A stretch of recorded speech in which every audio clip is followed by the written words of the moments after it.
सिखाए। तो जब शस्त्र विद्या सिखाए तो थोड़ा सा शिष्य को अभिमान हो गया। गुरु मेहरबान तो चेला पहलवान, गुरु की कृपा हो गई। और जब गुरु की कृपा हो गई तो शिष्य बहुत बड़ा तलवारबाज हुआ,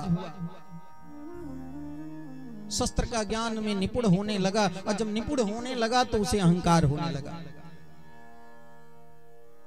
बोला मेरा सामना तो कोई नहीं कर सकता, पर गुरु जी फंस जाते।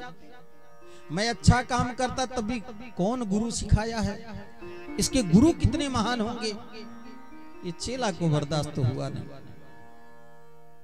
गुरु जी को ही चुनौती दे दी। बोलो गुरु जी, गुरु शिष्य का सम्मान अब बहुत हुआ, हम तो आपसे युद्ध करेंगे। अब आप हमसे शस्त्र में यदि विजय हुए तब तो हम आपको गुरु मानेंगे, अन्यथा हम आपको गुरु नहीं मानेंगे। जब समय व्यतीत हुआ, गुरु जी बोले ठीक है, यदि मुझे गुरु मानने में तुम्हारी अपमानता है, अपमान हो रही है, तो तुम्हारी युद्ध की चुनौती को मैं स्वीकार करता हूं।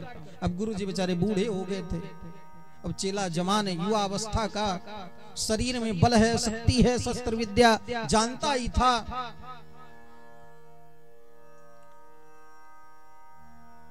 गुरु जी बोले ठीक है। राजा के सामने बात रखी गई। राजा ने कहा 2 दिन उपरांत आप गुरु शिष्य का युद्ध कराएंगे। 2 दिन का समय मिला। गुरु जी अन्य शिष्यों को आदेश दिए, तलवार जिसमें रखी जाती है उसको म्यान कहा जाता है। गुरु ने आज्ञा दिया कि जाकर के मेरे लिए 20 फीट का म्यान बना करके ले आओ। अब सारे शिष्य 20 फीट का म्यान बनाने के लिए तैयार हो गए, बनाने लग गए। जो शिष्य चुनौती गुरुजी को दिया था उसको पता चला कि गुरुजी तो 20 फीट का तलवार बनवा रहे हैं। सो अभिमान वश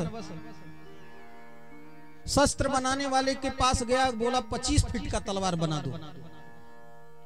शस्त्र बनाने वाला 25 फीट का तलवार बना करके तैयार कर दिया। गुरुजी अपनी छोटी सी तलवार 20 फीट के म्यान में रख लिए। ध्यान से सुनना। राजा के समीप पहुंचे, गुरु शिष्य बिल्कुल आमने सामने, युद्ध की ललकार, जोर जोर से जय घोष। चेला को लगा मैं तो जीत ही जाऊंगा, गुरुजी बूढ़े हैं, एक धक्का मारूंगा गिर जाऊंगा। कहां गुरुजी हमसे जीत पाएंगे। गुरुजी 20 फीट के म्यान से छोटी सी तलवार निकाले सनाक से, और चेला तो 25 फीट का तलवार ही बनाया था। अब निकालने में ही समय लग गया। जब तक तलवार निकाल रहा है, खींच रहा है, तब तक गुरुजी गले पे तलवार लगा दी। बोले कहो तो मार दो। तलवार को फेंक दिया, चरणों में गिर गया। बोले क्षमा करें गुरुदेव, अभिमान हो गया था। कभी भी गुरु के सामने अकड़ करना, ज्ञानी बनना बुद्धिमान व्यक्ति का लक्षण नहीं है। गुरु के सामने, स्वामी के सामने नतमस्तक होने में ही भलाई है। परीक्षित परम ज्ञानी है, धैर्यवान भी है, विद्वान भी है, राजर्षि भी है, लेकिन गुरु के चरणों में लेट करके प्रणाम कर रहे हैं। अब 9 चीज आपको पूरा करके ही बता देता हूं। चौथा बताते हैं कोई कवि हो।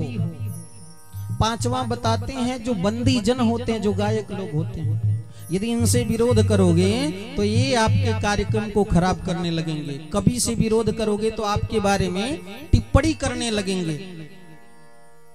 बोले वैद्य, डॉक्टर से विरोध करोगे पता चले कोई उल्टा पुल्टा इंजेक्शन लगाया, जय श्री सीताराम।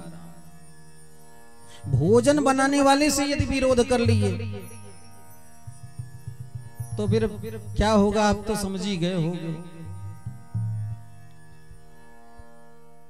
एक और मीठी बात बताते हैं। 9वां व्यक्ति बताते हैं कि मूर्ख से भी विरोध नहीं करना चाहिए। प्यार से बोले जय श्री कृष्णा। बड़ी समाज में आप खूब कुर्सी पे बैठे हो गुरुजी के बन करके, 4 लोग सेवा में आपके लगे हैं, और मूर्ख ही है उससे उलझ गए तो वहीं पे पूरा आपका इज्जत कचड़ा कर देगा। प्यार से बोलो जय श्री कृष्णा। मूर्ख को भी प्रणाम करो। तुलसीदास जी जब रामचरितमानस लिखे, वर्णा नाम अर्थ संगा नाम रसा नाम छंद सामपि मंगला नाम च करदारु वंदे विष्णु,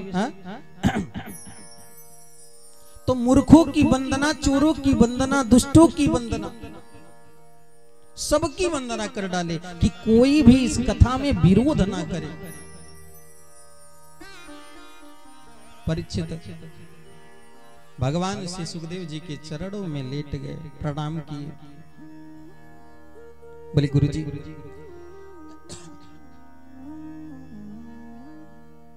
कृपा करके मेरी मृत्यु निकट है, 7 दिन में हो जाएगी, और मेरी ही नहीं संपूर्ण संसार में जितने लोग हैं सबकी मृत्यु 7 दिन में होगी, क्योंकि 7 दिन में जन्म हुआ और 7 ही दिन में मरना भी है।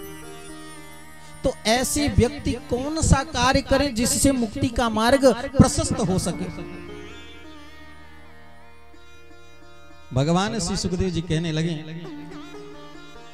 कि बरियानी सते प्रश्न कृतो लोकरितम नृप आत्मविद सम्मतः पुंसां श्रोतव्यादृशुया परम।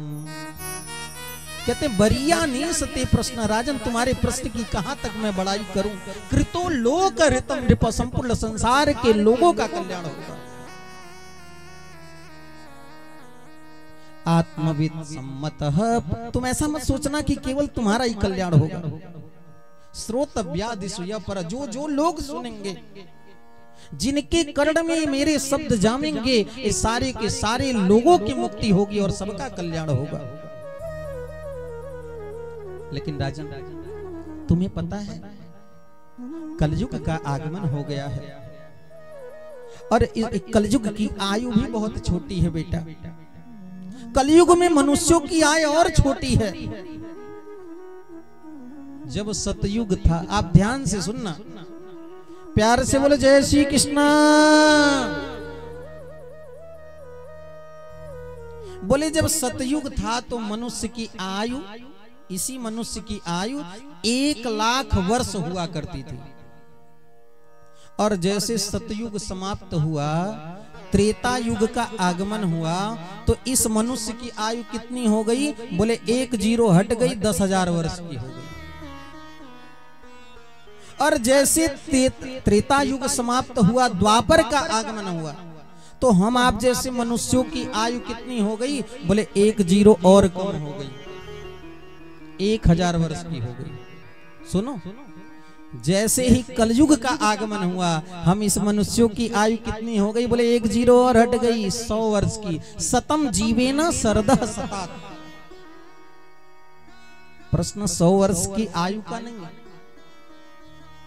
कलयुग में मनुष्यों की आयु 100 वर्ष है, लेकिन 100 वर्ष कोई जीता है? नहीं जीता। आहार, विहार, विचार, व्यवहार यदि पवित्र रहा तब 100 वर्ष की आयु मिलेगी, अन्यथा 50 ही में टपक लोगे। यदि आहार अच्छा नहीं हुआ, तेल मसाला मांस इत्यादि का भक्षण करने वाला जीव जो होगा, उसकी आयु क्षीण हो जाएगी। आहार विहार, जो भोग विलास में भी विलीन रहेगा, उसकी भी आयु क्षीण हो जाती है। विचार, यदि विचार अच्छे नहीं है तो भी आयु क्षीण हो जाती है। और व्यवहार तो मूल है, यदि आपके व्यवहार अच्छे नहीं है तो फिर आयु अपने आप क्षीण होती जाएगी। चिड़चिड़ापन भरा रहेगा आपके अंदर, क्रोध, आवेश, अहंकार भरा रहेगा, तो फिर ऐसे में तो आयु क्षीण होना ही होना है। प्रश्न जीने का नहीं है, प्रश्न मरने का भी नहीं है। भगवान श्री सुखदेव जी कहते, राजन प्रश्न यह है कि मनुष्य की 100 वर्ष की आयु में मनुष्य करता क्या है? आप ध्यान से सुनना, सुनो। 12 घंटा दिन का और 12 घंटा रात का मिला करके 1 दिन माना जाता है। और ऐसा 365 दिन होगा तो 1 वर्ष माना जाता है। इस प्रकार से 100 वर्ष की आयु मनुष्य की होती है। जो लोग केवल रात्रि के समय सोते होंगे, ध्यान से सुनना, जो लोग केवल रात्रि के समय सोते होंगे तो जीवन के 50 वर्ष तो केवल सोने में चले गए। 50 वर्ष की आयु केवल सो करके निकल गई। बचा कितना? बोले 50। 50 वर्ष की आयु में मनुष्य करता क्या है आपको पता है? कि प्रथमं नार्जितं विद्या, प्रथम अवस्था होती है व्यक्ति की विद्या अध्ययन करने की। जब बच्चा छोटा रहता है तो उसको पढ़ाना लिखाना इत्यादि कर्म करना चाहिए। पर बच्चे तो पढ़ाई को अपना फांसी समझते हैं। कोई भी बच्चा, हम भी ऐसा समझते थे, ऐसा नहीं हम अलग से आए। कोई भी बच्चा पढ़ाई को फांसी समझता है, दिक्कतें होती हैं। तो प्रथमम नार्जितम विद्या, प्रथम में खेल कूद में अपना समय गंवा दिए, विद्या अध्ययन नहीं की। तो प्रथम अवस्था 10 से 15 वर्ष की है, 20 वर्ष मान लेते हैं। प्रथम में विद्या अध्ययन नहीं किया।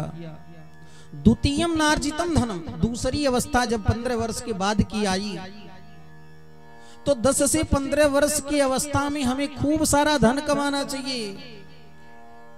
देश विदेश परदेश जा करके ज्यादा से ज्यादा धन को कमाना चाहिए।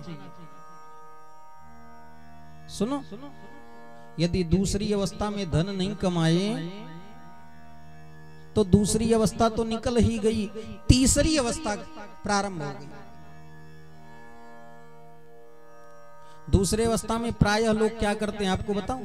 दूसरी अवस्था जब युवा अवस्था की होती है तो माता पिता शादी विवाह करा देते हैं। हा? तो जब शादी विवाह करा देते हैं तो अब तो आजकल कि नारी विवश नर सकल गोसाई, नारी विवश नर सकल गोसाई, नाचत नर मर कट की नाई, नाचत नर मर कट की नाई, नारी विवश नर सकल गोसाई। नारी के विवश में हो गए, विवाह हो गया ना। पत्नी कहती है खड़े हो जाओ, खड़े हो गए, बैठ जाओ, बैठ गए। अब तो ये अपने माता पिता की भी नहीं सुनते, अब वही सुनेंगे जो देवी जी आदेश कर रही हैं। ससुराल चले जाओ, अरे देवी कल ही तो आए, अरे मैं कह रही हूं चले जाओ, चले गए। अपने पिताजी को पापा जी नहीं कहेंगे पर ससुर जी को पापा जी कहेंगे। हा? अपनी माता को जो मल मूत्र में सो करके इनको सूखे में सुलाई, अपनी माँ को कभी मम्मी जी नहीं कहे पर सासू माँ को मम्मी जी हैं। प्यार से बोलो जय श्री कृष्ण। पत्नी जैसे नाचत नर मरकट की नहीं, मरकट बोलते बंदर को। मदारी आपने कभी देखा है? तो उसमें क्या होता था, पहले होता था, अभी तो नहीं दिखते, पर पहले जब मदारी आता था तो उसमें जो नचाने वाला होता था वो जैसे जैसे उंगली घुमावे सो बंदरिया वैसे वैसे नाचा करे। वैसे आजकल के पुरुष भी हो गए हैं, युवा अवस्था है, अब पत्नी जो कहती है उतना ही करते हैं। माँ को क्या कष्ट है, माँ को क्या दुख है, उससे कोई बड़ा फर्क नहीं पड़ता। माँ रात्रि में सो नहीं रही है, बेटा पैर बहुत दर्द, अरे तेरी तो आदत है यही कहने की। पर पत्नी यदि कह दी सर में दर्द तो श्रीमान जी रात में पूरा सर दबाएंगे, पैर दबाएंगे, कोई कष्ट नहीं होने पाए। ये तो फूल हैं बिल्कुल। और वैसे ही चमत्कार देवी जी लोगों का हो भी जाता घर में। सुनो, जब शादी होने को होती है ना तो आजकल तो लोग कहते हैं लड़की देखेंगे, तो जब देखने जाते हैं तो क्या देखते हैं आपको मालूम है? जब वहां देखने जाते हैं तो वो लड़की कैसी दिखती है? बोले चंद्रमुखी सी सुंदर दिखती है। प्यार से बोले जय श्री कृष्णा। तो चंद्रमुखी का विवाह हो गया श्रीमान जी से। विवाह जब हुआ तो घर लेकर के आए। घर में एक आध महीना तो चंद्रमुखी बन करके घर के लोगों को प्रसन्न रखी, ठीक है। जब एक महीना बीत गया तो धीरे धीरे सूर्यमुखी होने लगे। इतना लेट से आते हो ड्यूटी से? यही टाइम है, इतनी रात हो गई, कब तक मैं प्रतीक्षा करूं? अपने माता जी को समझा दिया करो, बहुत बड़बड़ चबड़ चबड़ करती। सूर्यमुखी हो गई।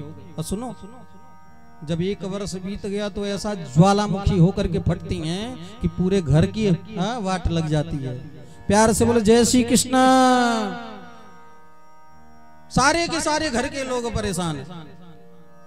तमाम प्रकार की व्यवधानें पड़ती जाती हैं और जीवन व्यक्ति का जहन्नुम होने लगता, दुखी हो जाता है।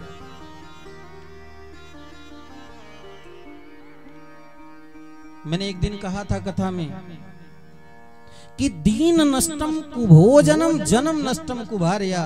वे दिन नष्ट हो जाता है जिस दिन प्रातः काल सुंदर भोजन न मिले, और वे जन्म ही नष्ट हो जाता है जिस दिन